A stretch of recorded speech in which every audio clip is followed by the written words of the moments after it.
CJ Calvert is a TEDx speaker and author of Bouncing Back. He speaks on a daily basis before world-class organizations such as IBM, Sick Kids Hospital, and the Golden State Warriors. Because of his expertise, he has presented on the TEDx stage in Vancouver and has been featured guest uh, on breakfast television too. So he makes his home near Toronto, brilliant, Ontario, with his amazing wife and son. Ladies and gentlemen, please give it up for CJ Calvert.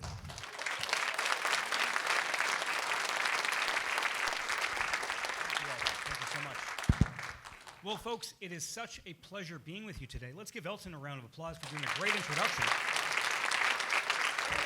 It's been a pleasure speaking with Elton, with Chris Graham, and I'm so pleased to be part of your Empowerment Day. I'm going to be spending an hour with you talking about dealing positively with change. Now, Elton was mentioning some of the esteemed organizations I've had the pleasure of speaking before. I've spoken many times in front of OPG and Hydro One and Toronto Hydro. How many of you are from some of those organizations, by the way? I've already recognized one familiar face in the audience, so this is a lot of fun for me. Now, let's get a read on the audience because we're talking about change. By show of hands here, how many of you have ever had anything change? Oh, good. Okay. I'm in the right room. All right. Now, what do you think the normal adult reaction to change is? The normal emotional reaction? Are people excited? Are they thinking, woohoo? What do you think? Shout out some words. Aversion. Scared. What else? No, don't change. So that's the normal adult reaction to change. Now, does it make sense? And let me ask you this yes or no question. Could you take two people and put them in the exact same situation, have the same thing happen to them, and yet they have totally different responses? One person remains calm, the other person gets upset. Absolutely. We ourselves can be in the same circumstance, have a different response from one day to the next. And one of the most important things I want to convey to you today is the external circumstance is not the primary factor that shapes your reaction. The primary factor is what you think about the circumstance. That's how you can have two people in the same situation. They have totally different reactions. Years ago, my brother was getting married in Vancouver. I was super proud to be his best man, beautiful ceremony, but I was also pretty excited because I'm a passionate indoor rock climber. And I thought this is going to be my chance to do some legitimate mountain climbing while I'm out in BC. There's not a lot of mountains here in Toronto. You can rappel down office towers, but you can't really climb a lot of mountains. Blue Mountain really isn't that big a deal compared to some of the places you can go up in BC. So I hire a lead climbing guide, and we go to the North Apron of the Chief in BC. This is a 500-foot sheer rock face. I want you to visualize a 50-story office tower climbing up that. And we're using little tiny anchors called cams, the size of the tip of my thumb, wedging them into the cracks in the rock. And we're ascending. We're kind of doing this up the side of the rock face. And at about 300 feet up, I'm anchored in. I'm leaning back. Jeff is ascending, and I'm soaking in the view. And it is breathtaking. It is absolutely amazing. And I'm thinking, this is amazing. I'm living my dreams. I'm so happy and excited. And I'm taking my camera, snapping all these photographs. You can see the photographs on my website. And my heart is bursting with joy. I'm like, this is a bucket list adventure coming true. And then I take my camera and I turn it and I point it straight down. All of a sudden, all of my happy emotions vanish in an instant. And they are replaced with some brand new emotions. Take a guess what brand new emotions you think I started to feel 300 feet. Fear, stark raving terror. Yeah, no kidding. Now here's my question to you. What changed in the circumstance? Did something physically change? Did my rope start to fray? Did my harness come undone? Did the anchors come out of the rock? No, nothing physically changed, but something changed. What do you think it was? My perspective, exactly. My perception of the situation. In fact, the story that I was telling myself, the way that I was looking at things. The moment earlier, I was telling myself, this is an amazing adventure. I'm 300 feet up. This is so cool. The next moment, I was saying, I'm 300 feet up, and I'm going to die. That is what I was telling myself. Does that make sense, by the way? The only thing that changed was the way that I was looking at a circumstance. That's how you can have different people responding to different things. One of the things we have to realize is that change is constant, which I think everyone is well aware of, and it's just accelerating with advent of artificial intelligence. Technology is always getting faster and faster. Things are continually changing. And so when there's so much changing, we want to look at what are the things that we can control. And so there's a lot of times where somebody might be going through a green light, somebody runs a red light, bam. Bad things happen to good people all of the time. And so there's a lot in our external circumstance we have no control over. But what is the one thing that every human being can control, even if they're not good at it, even if they're not aware of it, even if they don't like that they have this ability? What's the one thing people can control? Their attitude, yeah, themselves, the way that you think about things. That's your main superpower, dealing with any change. Changes in your health, changes in relationships, changes in work situations, changes in the world. The main thing we have, the superpower we have to deal with change, is the way that we think about change. Now, what's interesting is that people respond very differently to how we are facing things and navigating things. For example, years ago, my wife and I, we moved into a beautiful new home, and I was super excited because I've got a whole home office above the garage with my studio and all my office stuff and my library, and I thought this is going to be my chance to set up an actual library. I like books. I'm a bookaholic, and so I purchased 3 huge bookshelves, 900 books. I'm filling my library in my home office, and I purchased these 3 bookshelves from a wonderful company called IKEA. Now, IKEA markets themselves that they sell furniture.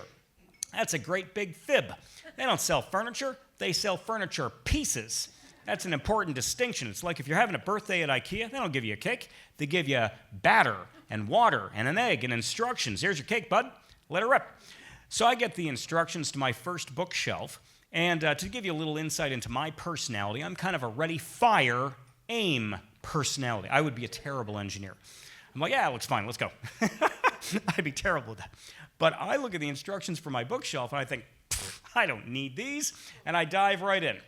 Well, I'm starting to get towards the end of the first bookshelf, and I notice with some dismay that I've got some critical-looking pieces of the bookshelf lying beside the bookshelf, not in the bookshelf. And I realize somewhere along the way, I have made a boo-boo. Now, there's 2 courses of action. I can let my ego take over, and I can say, I'm just going to hammer this thing to the wall and duct tape like red, green, and it'll be fine. Or I can let maturity prevail, and I can take it all apart and start from scratch, which is what I did. And as I'm going through this, I realize, oh, that's where I made the mistake. Now, what's interesting is that the way that we respond to things is really interesting, because I'm right in the middle of what's called the learning curve. And the learning curve always invites 2 things. It invites delays and mistakes. So I've made a mistake. It's now caused a delay. Well, I get to the second bookshelf, and I'm going through it, and this time I'm hyper-vigilant not to repeat the same mistake. So I'm a little bit faster, a little more accurate, but still not as good as I want to be. By the time I get to the third bookshelf, no problem at all. I'm zipping through it, no problem. That is the learning curve. That's any time we do anything new. When we're working for a new boss, we've got a new situation, we've got new technology, policies change, stuff changes. We're always forced to learn and adapt. Now, what's interesting is how people respond to learning and adapting. So we're going to have a fun little exercise right now. I notice many of you have pens. You've got little pieces of paper in front of you. We're going to do a fun little exercise. Why don't you grab your pen, and I want you to take a moment, and I want you to write down your first and last name 3 times. Go ahead and do that right now. First and last name 3 times.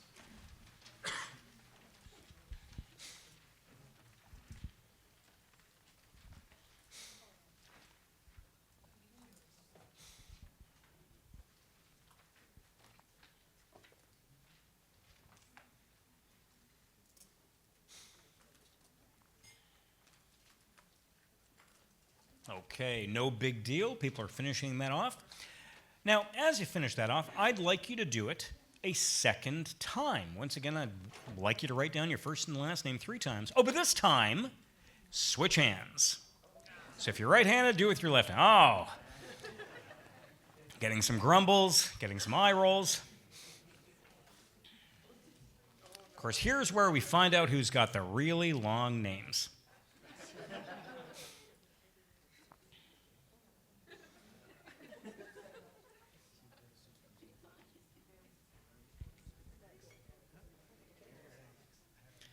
writing looks like a kindergarten handwriting?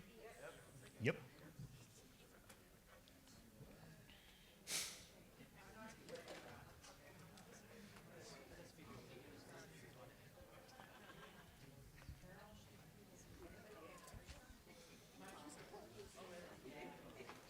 A bunch of people still going. Some people are wrapping that up. Okay. Now, how did that feel to do the second time? I want you to shout out some descriptive words. You might say, for example, awkward as an example. How did that feel to do it the second time? Fun. Great. What else? Challenging. What else? Slow. Sure. What else? Uncomfortable. Focused. Sure. What else? Unfamiliar. Very good. Show of hands, it took longer to do. Show of hands, the quality went down, is a little messier. You're right in the middle of the learning curve. Anytime you do anything new, you're going to slow down, and the quality isn't going to be where you want it to be. What's interesting about being a professional is that when we take a look at our own sense of self-mastery, professional mastery, I don't know about you, but I don't tend to get home at the end of the day and greet my wife and tell her the things that I did wrong. Honey, I took 8 hours to do a 2-hour task. I really blew it. No, I tend to brag about things that I did well. Nobody brags about slowing down and making mistakes. You brag about when you do things well. And so your sense of job mastery is based on a couple of factors, one of which is doing things accurately and on time. Adults don't like anything that bumps up against their sense of job mastery.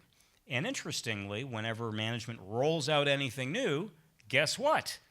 Now your sense of job mastery is being challenged because you like doing it the old way, because you had it mastered doing it the old way. I've worked with many hospitals. Nurses, my goodness gracious, they'll grumble, I can't believe the hospital leadership is rolling out this new way. I know how to intubate. I know how to do it perfectly. I've done it 10,000 times. Now you want me to do it the new way? Well, actually, yes. Because if we ever stop progressing, I mean, at what point would you like medical professionals to stop learning and growing and changing? Never. When would you like engineering professionals to stop learning and growing and changing? Never. Automatically, we know intuitively that we need to change, but it still leaves us feeling unsettled. Interestingly, there's a group of the population, a little slice, a little demographic, that loves change. They think it's great, and they're all about this tall. Who's got kids? My son is 17. He's reminding me daily, Dad, I'm basically a man. I almost have my driver's license, and I've got a little wisp right here above my upper lip. I am basically a man. Well, you know what? It's interesting that one of his favorite hobbies, like most 17-year-old kids, is playing video games. And so he's got his PS5 and his Xbox. He loves playing video games. Well, when he was younger, he was about 5 years of age, goes over to a friend's house, comes back, he's jumping up and down excited. He says, Daddy, I went to Billy's house, and he's got this incredible invention called a Nintendo. Have you ever heard of this? I say, well, you know what, bud? I have heard of the Nintendo. I have. Oh, Daddy, it brought so much happiness and joy. I think that if we had a Nintendo, it would bring happiness and joy into our home. Could we please have a Nintendo? I'm like, I'm not buying you a Nintendo. You can save up your birthday money. You can do some chores. You can buy yourself a Nintendo. So he does. Gets a little used Nintendo. I want you to picture an 8-year-old boy on his birthday getting a Nintendo. Do you think the 8-year-old kid delicately unwraps and smooths the paper out to save it for later and then reads all the fine print, the warranty and the safety procedure, the return policy? You think the kid does that?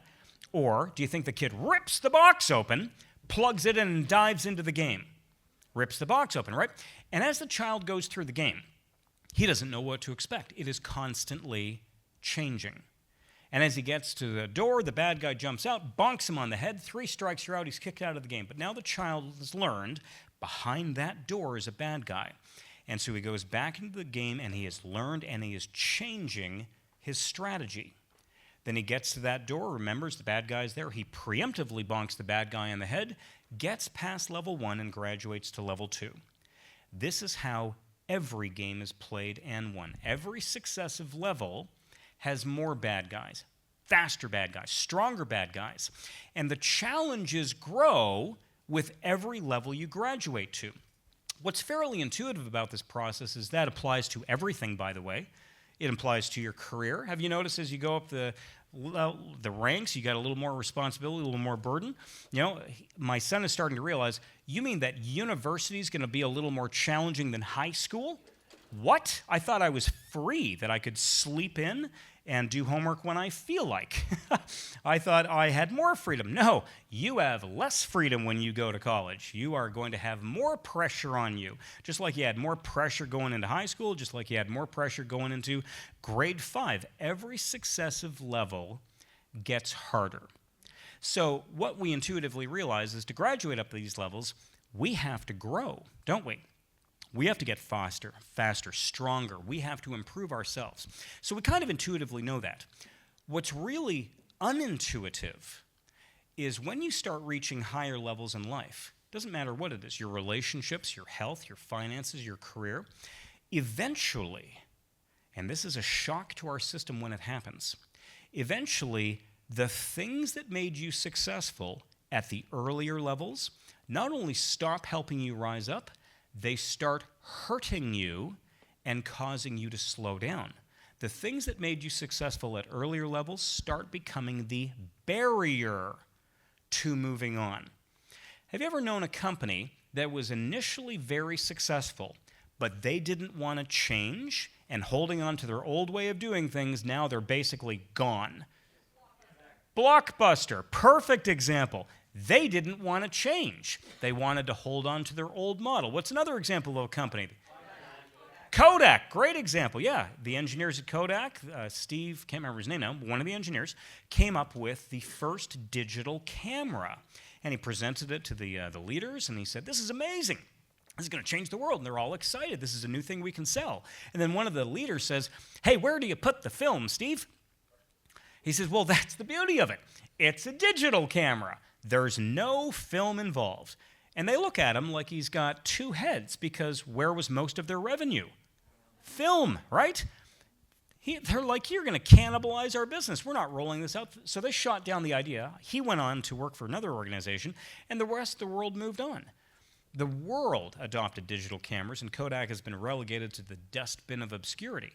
What else? Another company. Nokia, yeah, BlackBerry. Actually, we were just on a flight, my wife and I, and we watched the BlackBerry movie. Has anyone seen that? That's a great movie. You should watch it. It's kind of a fun movie. It's a bit of an interesting business movie. But these guys, I mean, what was his name? The engineer's name. I've just blanked on it. I can't pronounce it. But yeah, Mike Lazaridis, thank you. These guys were geniuses. Mike Lazaridis was an absolute technical engineering genius. And out of Waterloo, right, these guys were building this company. And the technology they rolled out was groundbreaking. It was incredible. But around 2007, 2008, some guy named Steve came up with a new idea. Hey, let's get rid of the buttons, have one big button, a bright, shiny screen. The battery burns out in seconds. There's no encryption. It's great. And the team at BlackBerry, like, who would want that? Everybody. Yeah, and basically the iPhone blew away the BlackBerry, and now it's a fraction of the company it used to be. We could go on countless examples. There's so many examples of organizations, of people, that the way they used to do things that got them the initial success, the world has moved on. Remember, my mom, she had become, in her later career, the CFO of a law firm, of a hospital corporation, of a movie studio. But when she was 25, she was a receptionist in the 80s. And guess what gets introduced into all of the offices in the 80s that had the 50 and 60-year-old receptionists panicking, and my 25-year-old mom thought, it's fine. Personal computers. Exactly. And so the 50 and 60-year-old receptionists are like, this isn't fair. I can't believe you're rolling this out. This is so tough to do. And my mom looked at it and said, well, it's just one more thing to learn. No big deal. And so the actual trick to things is not to remain an expert at what we've known before, but to learn the new thing and to constantly learn and unlearn what might have made us successful before and learn the new thing. So kids are great at this. They'll escalate up through the video game. They'll have no problem. But by the time the kid gets to the end of the game, well, now what does the child want? My son will get through a Call of Duty game. It releases on Friday. By Monday, He's played it 4 times, gone through every difficulty level. There are no more challenges left. There's no more secrets left. There's no skills left to learn. What emotion would that then evoke? Boredom. What does my son now want? Brand new game, exactly. Let's go to the store and get a new game. Because it is fun to face challenges. It's fun to be surprised and face uncertainty. It's fun to learn and grow and change. You know what adults struggle with? Learning and growing and changing. That's what we struggle with. But if we can adopt a childlike sense of adventure and discovery, change all of a sudden becomes a game rather than a burden. And so thinking about your own handwriting, it's no big deal. But I want you to imagine that somebody was in a catastrophic accident, and all of a sudden they've had a car accident. Now their hand is just smashed up in the car accident, and now their hand is in a cast. Well, how does that feel? Well, whatever feelings you were experiencing writing your name down, magnify that over 2 or 3 months. A couple of months of inconvenience and frustration and things going a little more slowly.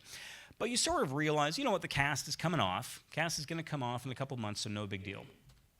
What if it's a devastating injury? What if the person wakes up from the car accident and the surgeons explain, listen, we're so sorry, the only way we could save your life was we had to amputate the hand. Now how does the person feel? They go through a couple of stages: shock and denial.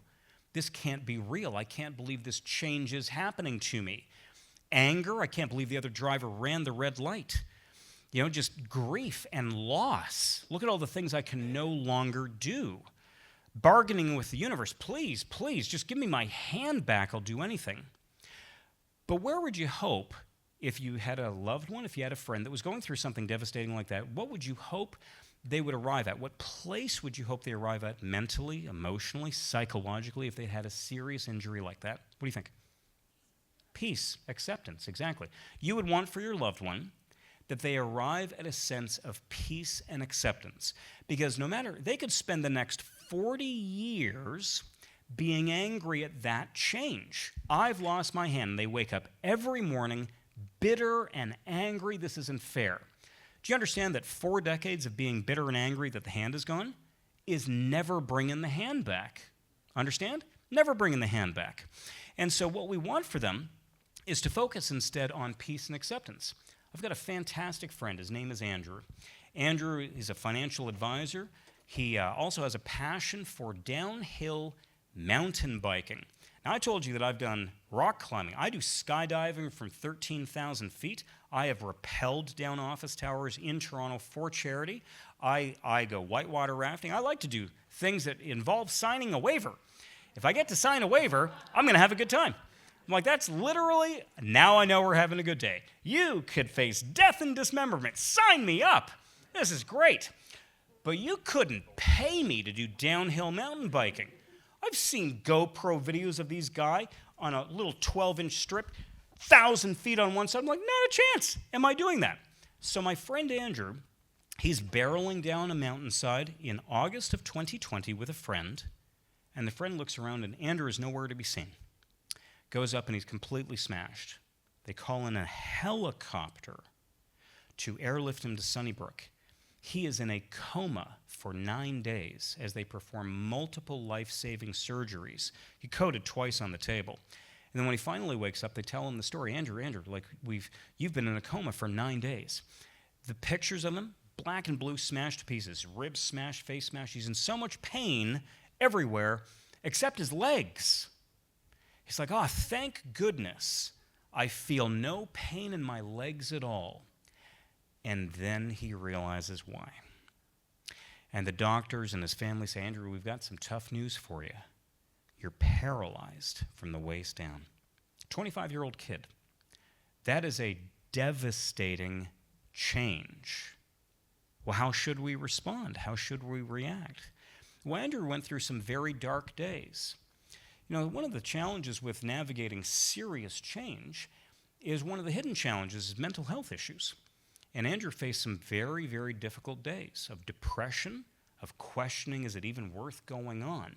And fortunately, he made the right decision that it is worth going on. Because for Andrew, his disability was very visible. And so he'd wheel up in his wheelchair. Actually, I would go to the gym with Andrew in his wheelchair. He would pull up in his car, and because he can drive, because he's got all these little stick shift thingies that they've attached into the car. And then he'll take his wheelchair and pop it out and put it together, throw his bag on and get into his wheelchair. And we will go into the gym and he flings the doors open and we go work out. And he's bench pressing, he's doing pull downs, he's doing curls, he's doing cardio on a bike, where like kind of a cardio bike where you can move the handles. He's doing battle ropes. And I'm looking around thinking, there's people that are not in wheelchairs that are not at the gym today. And Andrew, paralyzed from the waist down, is at the gym. He's one of my heroes. But you know what? Andrew never gets any grief about his disability because his disability is very, very obvious. And so people are quick to swoop in and help him and support him. But you know what? This day and age, what we've all gone through collectively with COVID over the last couple of years, one of my best friends was the chief of psychiatry at South Lake Hospital in Newmarket.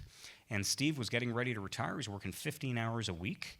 And all of a sudden, COVID hits, and the mental health crisis explodes, and Steve's now working 85 hours a week. Mental health professionals have had their phones ringing 24/7 for the last couple of years. You guys aware of that? Does that make sense what I'm talking about? And so one of the things I try to remind audiences of is that a lot of people have a hard time reaching out for help because with a mental health issue, you can't see the injury. You can't see the injury. And so they're afraid of stigma. They're afraid, well, my colleagues will kind of make fun of me, and the boss maybe won't believe me, and people will think I'm just exaggerating to get out of work today. And I've had friends that I've lost to mental health issues because they wouldn't reach out and get the support they need. But particularly with this audience, there's one demographic that has a much harder time reaching out for help. Who do you think, men or women, have a harder time saying, I need help? Men do, almost universally. Well, why is that? Because we were socialized to play football with a broken toe. We were socialized while we're working in the garage. We whack our finger with the hammer that you just keep going. Play hurt, be tough, be a tough man.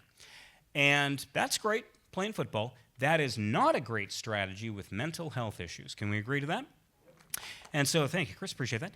But the way that in my own mind that I think about reaching out for support, I'm sure many of you have access to EAPs in your organization, so it's completely free. It's totally confidential. Avail yourself of that. And I think one of the simplest things to do, whatever your EAP serves you, is reach out to your EAP for something small. My son, when he was a little guy, he had trouble with his handwriting. We reached out to the EAP that we have connection to, and they got him lessons with his handwriting. And what's interesting is that you guys can actually then support each other by standing up in your lunchrooms and your breaks and say, you know what, I reached out to the EAP to get help with something small. And all of a sudden, it starts to break the stigma that it's no big deal reaching out for help. I kind of think of it like if you've got a Formula One car, you're not a weak person to pull into the pit stop to get your tires changed and get your oil. That's not you being weak. That's part of a winning strategy. Does that make sense? So it is part of a winning strategy to manage mental health issues by calling an EAP and sorting things out. And I recommend getting practice doing that, breaking the stigma in your own mind with something small that you don't have a lot of emotional investment in. It could be, hey, where can we find lessons for hockey for our kids? My son's struggling with math, or I'm getting into disagreements with my mother-in-law. Whatever it is. Call and reach out for something small. So in the days where you are facing grief and tragedy, all of a sudden, it's no big deal to call, because none of us are immune from grief and tragedy. We will all face grief and tragedy.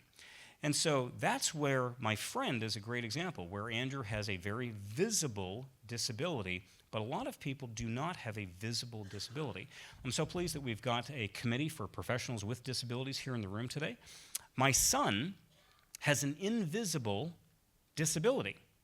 My son in 2018, he was jumping around in the gym at school, overshot the crash mat, smacked his skull right on the ground, and 12 hours later, he's in a coma, life support at Sick Kids Hospital. Doctors were telling us if any family member wants to call to say goodbye, now's the time, because we don't know if he'll make it till Monday. I wouldn't wish it on my worst enemy. Well, he came out of the coma.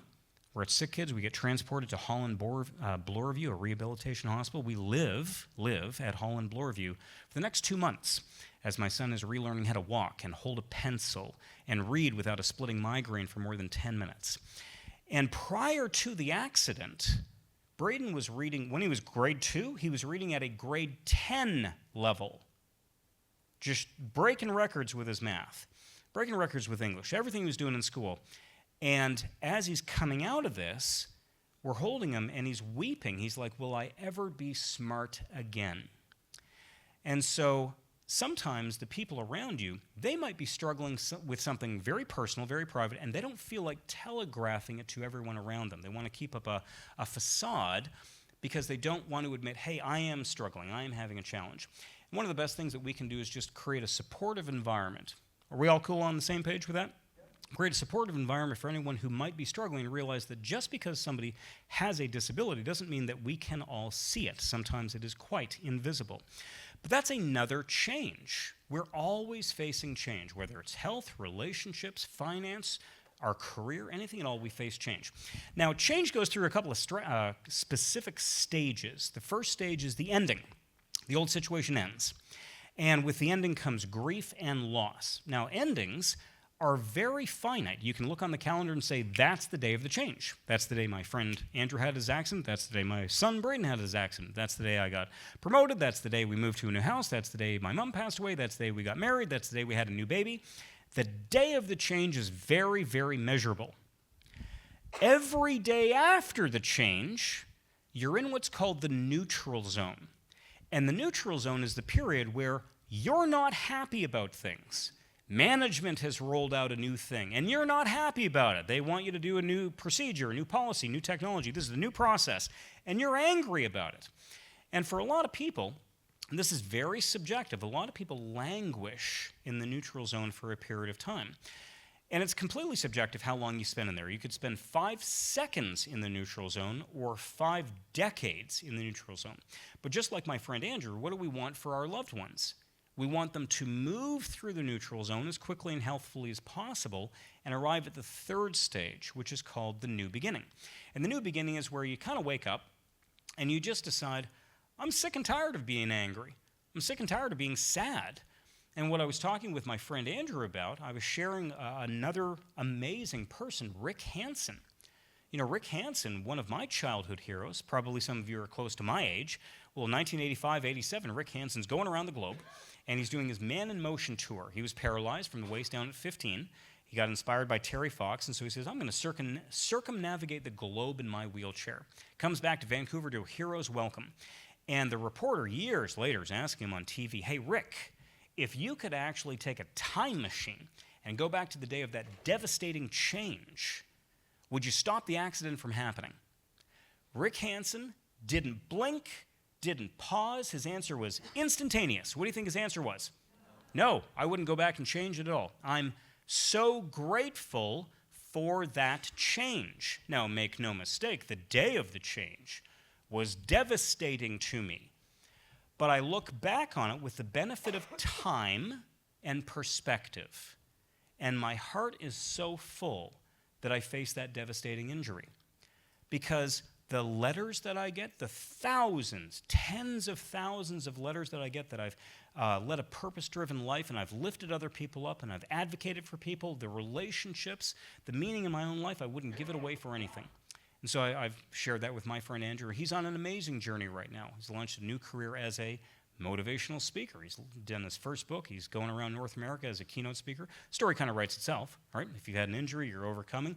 If I can go through this, you can go through this. So it's a pretty simple story, but he's inspiring people now. And I promise you, in years to come, he's going to look back and say, as terrible as that accident was, I'm so grateful it happened to me. So we want to go through the change and reach the place where we're at peace in our own heart. So there's a couple of key strategies to navigate the neutral zone more effectively. 3 strategies. Strategy number 1, control what you can control. There's a lot of things that hit us externally that we have no agency in, no voice in. Management doesn't ask our opinion. They just roll it out. But you know what? There's actually some little facets of change that you can control. And so you want to ask yourself this very powerful question. What part of this change can I control? Because there might be 5% that you can control, 10%. Don't remain powerless and not take action on the things you can do. So years ago, I'm working in my sales organization, and 2001, we got bought by a really big company called Tyco. I was 26 years old at the time.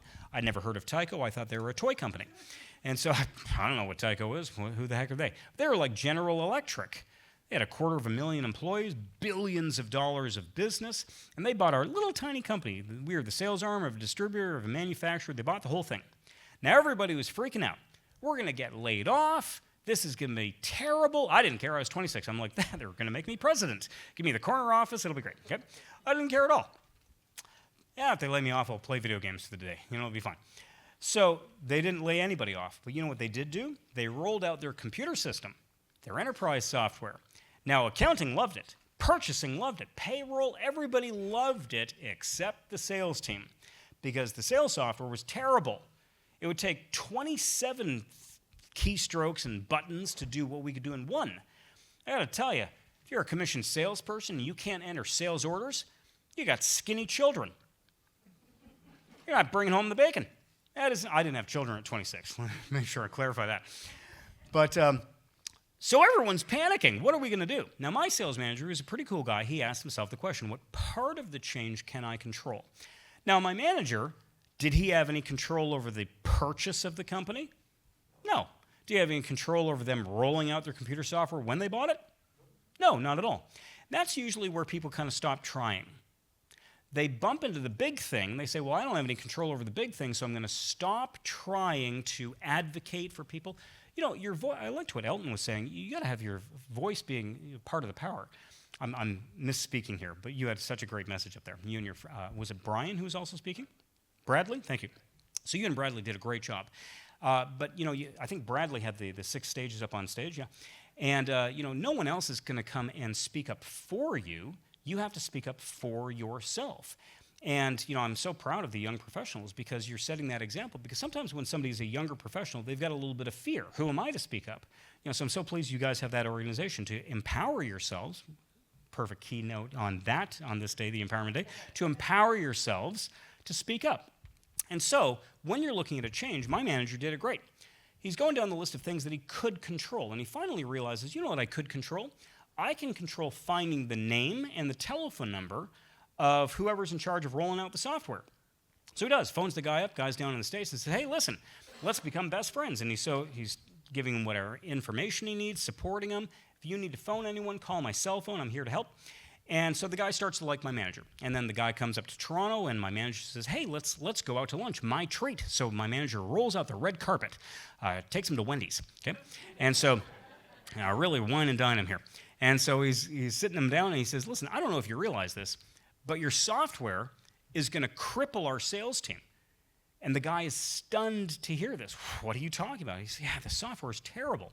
So my manager says, hey, listen, I'd like to propose that I assemble a focus group and we look at the new software and play with it and offer some suggestions for maybe some bridging software, some buttons, something to make it a little more effective. Could he control taking the guy to lunch and pitching that idea? Totally. Could he control having a little focus group? For sure. Could he control writing up the report, handing the guy a report? For sure. Could he control making the guy read the report? No control. Could he control making the guy implement any of the suggestions? Zero control. Did the guy implement any of the suggestions? No. None of them. 4 months later, we're bought, software is rolled out, nothing's changed. And now the sales team is very overwhelmed because they can't enter sales orders and they are panicking. So let's say you've got a team of people and their job depends upon knowing the software and none of them know how to use the software. What is the last part of the change you can control? Teach them the software. Exactly. Look for the part of the change you can control. So get everyone trained on the software. There's always a little piece that you can control. So look for that piece and take action on it. The second part of navigating, getting through the neutral zone is taking care of yourself. Because any change can be stressful. Even a good change. Having a baby, that's a stressful change. Moving houses, that's a stressful change, even though it's a good change. So take care of yourself. And this stuff is kind of common sense. You know, have a good night's sleep, drink water, eat a healthy meal, get some exercise, take time for you. It's sort of common sense, but if I walk down Yonge Street and stop 1,000 strangers and say, hey, did you get a good night's sleep last night? Nope. Did you exercise yesterday? Nope. Do you think you should? Oh, yeah. Yeah, for sure I should. I'm just not doing it. It's shocking how there's a gulf between what we know we should do to take care of ourselves and what we actually do to take care of ourselves. So one of the things I'm going to encourage you to do is sprinkle into your day what I call joy breaks. A joy break is a little moment, no more than 5 minutes long, that just elevates your mood a little tiny bit. So let's imagine you're at work, you're on your break. What could you do on the job site, on your break, within under 5 minutes to just make yourself feel a little bit better? Shout out some ideas. Cat videos. Love it. I am a sucker for baby videos with the babies laughing at kittens. I melt. Absolutely. What else? Listen to your favorite song. Put your earbuds on and listen to your favorite music. You bet. What else? Yoga. If you got space on the job site, throw that yoga mat down and get rocking. Once you leave the job site and you're on your own time. Yeah. Great example. Yeah, deep breathing is such a powerful way to manage the stress response because when we're in fight or flight, we actually we're holding our breath. Our breathing becomes very rapid and shallow. So deep breathing stimulates the vagus nerve, short circuits the fight or flight response, and actually triggers a relaxation response. And what's great about it, you can do it driving your car. You can do it on the job site, working away. You can focus on breathing. So it's a great suggestion. One last one. Free food. Say it again. Free food. Free food. Yeah, just ask your manager. Hey, listen, you know what would make me happy? Is if you could roll out filet mignon and lobster each day. I think you'll notice the satisfaction scores of the members would go right through the roof. Give it a try. So we want to take care of ourselves. Hello. Oh, thank you very much. Michelle, right? Yes. Let's give Michelle a round of applause. Thank you so much. I realized that I stepped up here, I'd forgotten my water, so thank you, Michelle. So the next thing I encourage you to do to take care of yourself during a time of change is on the weekends, schedule a date with yourself. Just like if you're married, you're in a relationship, you have a date with your partner, you've got kids, have a date with your kids, schedule a date with you where you carve out an hour or 2 or 3 to do your favorite hobby, the thing that really energizes you. So my favorite hobby, I play the piano, I write symphony music, that's what I do. I went to school for orchestral composition to write Hollywood soundtracks, and I just do it for fun. I just do it in my home studio for a blast. But let's say you had an hour, 2 or 3 on the weekend, all your chores are done, all the responsibilities, family, maybe the house is empty. What would you do for fun for 3 hours that would light your board? What would you do? Nothing. Hey, that's easy. What else? Go on a hike, yeah, what else? Read a book, what else? Horse, do you have a horse? Perfect. If you have a horse, take it for a ride. Say it again. Pottery. Nice. I thought you said sparring. That'll make me feel better. Okay. Maple Leaf game. If there's one playing, yeah, for sure. Absolutely. So take time to schedule into your calendar your favorite hobby. Okay. So the first strategy, again, control what you can. The second strategy, take care of yourself. Here's the third and final strategy. Change the way you think about the change. Going right back to our point right at the beginning, you can have 2 people facing the same circumstance, and they have totally different responses. So start to change your response towards the change, because if you've got yourself all tied up in knots, you're feeling angry, all that's doing is punishing you. The change is getting rolled out. Being angry at the change just makes you miserable and anyone around you because you're kind of grumpy, right? So that's not good for marriage. So change the way that you think about the change. And I'm going to close with this story. 20 years ago, I'm standing in the Canadian headquarters of one of the major automotive manufacturers. It's a week before Christmas, and they just had to do some cuts, and so they were letting go of 150 middle managers. The folks hadn't done anything wrong, they just needed to trim the fat somewhere, and so they're letting these guys go. And I'm in front of a kind of a size audience like this, and I'm sharing a similar talk as I am today. One of the guys comes up to me, and the automotive manufacturer was actually doing really right by them. They were giving them help with interview guides and counseling and support and bringing me in. And so one of the guys comes up at the end, he says, CJ, I want to tell you a story. He says, my wife is at home with our baby and our 5-year-old. I'm the breadwinner. I pay all the bills. So, and I was working like 16 hours a day, 6 days a week to go right up the executive fast track. And when I got the news a week before Christmas I'm getting laid off, I was so angry. I was so frustrated. I was so scared. What are we going to do? That I was literally shaking at my desk. And my boss comes by and says, listen, take the rest of the day off. We'll see you on Monday. No problem at all. And so I thought, okay, I got Friday off. But then I thought, I can't just be at home. I'm going to be shaking with anger at home. What am I going to do? He says, you know what I'm going to do? My little one has a class at school. I'm going to volunteer with the little ones, the kindergarten students. And being around the kids, they're happy, they're laughing, that'll make me feel better. So I do. And the kids beside the school have a little community center. It's got a library, it's got community center stuff, including a swimming pool. So they'll walk the kids across the street to the community center and teach them safety techniques in the swimming pool, fluttering and treading water and such. And so my little girl, 5 years of age, she's in the pool, she's splashing and laughing. Hey, Daddy, look at me, look at me. And you know what, CJ? I was starting to feel good. And then I noticed a little dark shadow floating at the bottom of the deep end of the pool. And I look at it, and I realize what I'm looking at, and I dive fully clothed into the pool, and I grab a little 4-year-old girl drowning at the bottom of the pool. No one had seen her, no idea how long she'd been there. Get her up on the side, we're fighting, CPR, call the ambulance, and they save her life. He says, CJ, it's a funny thing the way life works. Because on the day of the change, when I got the news I was getting laid off, I would have said, this is terrible. Except, if I hadn't have been laid off, I wouldn't have taken the day off. I would have been standing by the pool. I would not have seen the little girl. And now there'd be a family with no little girl 1 week before Christmas. I am so grateful this happened because I got to save that little girl's life.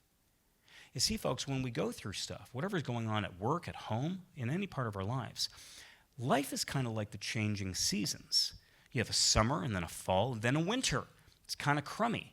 But then you go back through the spring and summer and then the fall and the winter and it's crummy again. And that's just life. It goes up and down and up and down. You have a good day, good year, bad year. And after enough time on the water, enough life experience, we've all gone through circumstances. I could sit with you individually. I promise you, every one of you has got a personal story that you went through something that was terrible when you went through it. But looking back on it, like Rick Hansen, looking back on it, you wouldn't change it for anything because it opened the door to some of the really good things you have in your life today. Does that resonate with you guys? And so we just need to be at peace in our own heart when we're facing change to realize this is just the way life works. And so if you're kind of at the bottom, things feel kind of crummy and overwhelming, it is going to turn around. By the way, if you're at the top feeling good, give it time. Anyway, folks, you've been an awesome audience. Thank you so much for having me today. I appreciate you all. Thank you. Can you come up here, Chris? Oh, yeah. So, folks, I've blocked some time here to take any questions that you have. Did you want to come on stage or just wanted to remind me? Perfect. So, yeah, any questions? I've set aside some time. If you do have any questions, that's great. I'm starting to lose some of my hearing, so I'm going to need you to yell the question, okay? You do have microphones, yeah, absolutely. So if you can throw it into the microphone, that'd be great.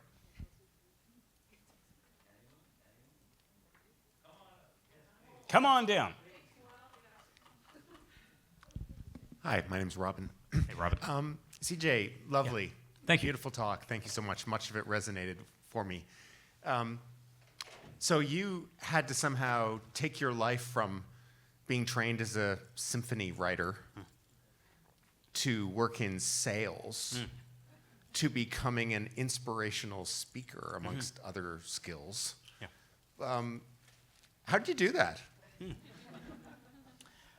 Well, when I went to York University, because I thought incorrectly it would be the music program that I was looking for, and I was about 6 months into it, and I realized I have made a catastrophic mistake. This is not giving me anything that I want. What's interesting today is that with the advent of YouTube and technology that we have today, if I were me at 15, I'd have everything I need. You can learn anything online, but when I was my age, in 1995, starting school, I didn't have a clue how to move forward. And I'd done an album that I had it in every HMV store across Toronto when I was 19 years of age. So I thought, this is the path that I'm going to go on. And so what occurred to me was, if I can make a lot of money, I can just hire symphonies. I can do that. And so I stumbled across an opportunity that I could get into sales, and it was just the advent of the internet. And so this was an internet marketing team, and I looked at it, I said, I have no interest in sales, like zero interest in sales. I have zero interest in the internet, but I have a lot of interest in having the resources to do whatever I find fun. So if I work hard at this thing over here that I don't care about, I will have the resources to do the thing that I do care about. So I started on that journey in sales, and pretty quickly, I liked drama. I was always on stage as a kid presenting stuff, and so sales lends itself to that. And so my leader said, you should go around speaking to groups because you're going to be able to do this. And then hotel audiences like this, I'd have people in the audience say, you should come talk at our company. And so I just started delivering training on sales and then managing stress and time management and goal setting. And 20 years later, I still get to speak to wonderful audiences. And it's a dream come true. Thank you. Thank you, Robin. Thank you for your chat today, and I love your 3 points, and I've written them down. Can you speak to toxic positivity? Because sometimes it's performative and not demonstrative. Sure. So a little bit of caution with the word toxic, because people kind of stick it on a lot of things these days, but basically toxic positivity is where you're just happy and chipper no matter what terrible things are going on, in the face of terrible things. And it's actually maybe horrible, and you should actually be crying right now, and ignoring this. So if somebody is neglecting getting support for their own mental health and being empathetic of those around them, it can be a little bit challenging to get through it healthfully. And so what I would say is that I absolutely believe you should have a positive attitude, but a positive attitude does not deny the reality of a situation. Positive attitude does not deny, like when my son was in the hospital, all the positive attitude in the world didn't change that it was the worst time of my life. Once we knew he was going to live, I'd kind of decided in my mind, as long as he could wake up and recognize me, because he couldn't speak English, he was seizures, everything. If he could just wake up and recognize me and know that I was his dad and loved him, I would be able to find a way to manage. But as he was finishing off his time, people were asking me, hey, how come you don't have post-traumatic stress disorder? Now, I'm typically a fairly optimistic, positive person. And every single situation has something really good and really bad. Everything has something good and bad. And so when my son was going through that, people would ask me, why don't you have PTSD? And I would say, because he's alive. And so people are saying, well, he's not going to get hired by NASA. Well, I'm like, thank goodness he's alive. Well, he can't tie shoelaces. Thank goodness he's alive. He's taking hours to do his homework. Thank goodness he's alive. And so I think rather than being toxically positive and ignoring things, it's a deliberate decision to look at what is good in your life. Kind of a flip side of this is gratitude, because every single person can say, somebody has it better than me. They've got a better career, they've got a nicer house, they've got better friends, whatever. Somebody's got it better than me. Another way of looking at things? I've got it better than a lot of people. My wife is the executive director of a youth charity helping homeless 16-year-old kids. I'm grateful I have a mattress. I'm grateful I've got shoes. I'm grateful that I've got running water and heating and electricity. And so no matter what bad thing is going on, we can still make an intellectual decision to recognize there's so much good in my life that I have to be grateful for. So I'd maybe switch toxic positivity to gratitude and looking at how that can serve us. Does that help? Yes, thank you. You're welcome. Hey, bud. I recognize you. Yes. Hi, CJ. I had the privilege of having CJ come and speak to our group of delegates in Pickering about office gossip, believe it or not. And my advice was, stop it. Exactly. So good to see you. And the last time time before that, he talked about retirement. So good to see you again. So CJ, my question is sort of going to challenge some of the things you said, and it centers on the issue of grief. Mm. Grief is a really, really powerful emotion. It engages a different part of your brain. Sure. It engages the limbic part of your brain, Mhm. primitive, emotional part of it, the deep Yes. part of the brain, right?